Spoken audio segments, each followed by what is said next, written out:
રાજકોટ ખાતે custom duty વધારવાનો મામલો સામે આવ્યો હતો, જેને લઈ હાલ વધુ વિગતો પ્રકાશમાં આવી રહી છે। રાજકોટ ખાતેથી જ્યાં કસ્ટમ ડ્યુટી વધારવામાં આવી હતી અને આયાતી તેલ ઉપર કસ્ટમ ડ્યુટી વધારવાનો મામલો સામે આવ્યો હતો, ત્યારે સૌરાષ્ટ્ર ઓઇલ મિલ એસોસિએશનના પ્રમુખ દ્વારા સમગ્ર મામલે નિવેદન આપવામાં આવ્યું છે।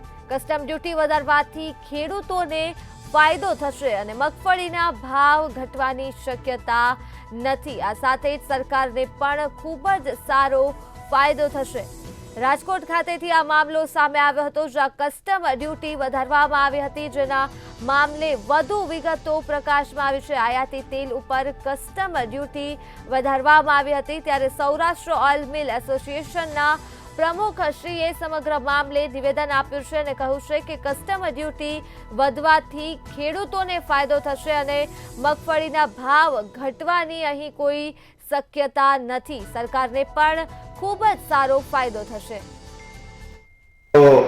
જે સોમાની ઘણા સમયથી માંગણી હતી કે ડ્યુટીમાં થોડો વધારો કરવો જોઈએ, કારણ કે ઇમ્પોર્ટ તેલ એટલા બધા નીચે આવી ગયા હતા અને એના લીધે અહીંયા લોકલ આપણે ડોમેસ્ટિકની અંદર મગફળી પકવતા ખેડૂતોને બહુ પ્રોબ્લેમ થતો હતો, પણ આની અંદર ખાનાર વર્ગને કોઈ ફેર નહીં પડે। કારણ કે એક્ઝામ્પલ, એક દાખલો એવો છે કે જ્યારે ડ્યુટી વધી અને તે ભાવ હતા એટલે આપણે ડ્યુટી વધારી તો એ લોકોએ ત્યાંથી ભાવ, ઇમ્પોર્ટવાળાએ ત્યાંથી એક્સપોર્ટ કરતા જે કન્ટ્રી છે એને ભાવ ઘટાડી દીધા।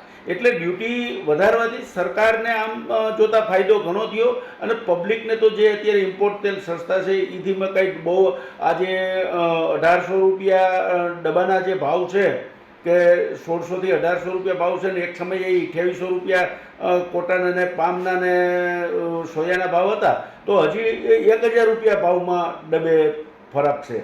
એટલે ખાનાર વર્ગને કોઈ ફેર નથી પડતો। ફેર હા, ખાસ કરીને અત્યારે જે નવી સિઝન આવી રહી છે મગફળીની, અને એની અંદર જે ખેડૂતને જે આજે ચિંતાનો વિષય હતો કે અમારી જ્યારે મગફળી આવે ત્યારે ઘણા બધા ભાવ નીચા છે, તો આ ડ્યુટીનો વધારો કરવાનો, આ વધારો એટલો બધો નથી, પણ એમ કે 18 થી 20% વધારો છે કિલોએ।